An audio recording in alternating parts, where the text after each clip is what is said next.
ci sono delle persone che hanno testimoniato l'italianità, ma in campi di prigionia, come in Albania, per tanti anni, 30 anni in campi di prigionia dopo la seconda guerra mondiale, dimenticati dagli italiani. Erano ben 3.000 persone, 3.000 italiani che sono rimasti lì, costretti a rimanere lì, appunto in questi campi di concentramento, e l'Italia si è dimenticata di loro. Solo nel 1990 pochi di loro sono riusciti a ritornare in Italia. Uno di questi è Pierino Ceno, che ha una vicenda veramente che ha dell'incredibile, la storia della sua vita,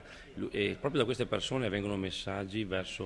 positivi verso il nostro paese. Sono proprio queste persone che amano e apprezzano di più i valori che rappresenta l'Italia, la bandiera italiana, e ha voluto venire qui nel Veneto, paese di origine dei suoi genitori, per lanciare un grande progetto, una bandiera per la vita, una bandiera per l'Italia, dove entrare in tutte le scuole d'Italia e consegnare la Costituzione italiana e la bandiera italiana, e spiegare quali sono il senso civico, i valori legati a questo emblema, a questa bandiera. Ecco, e credo che la sua testimonianza ci ha toccato un po' tutti, ha toccato anche il Presidente Galan, che ha garantito anche la sua presenza nella presentazione di un libro che racconterà la sua storia, e sarà una grande testimonianza di attaccamento ai valori della nostra patria, ai valori della nostra cultura, della nostra civiltà, che paradossalmente apprezzano sempre di più chi ne è lontano, chi è distaccato rispetto a chi ne vive ogni giorno i benefici.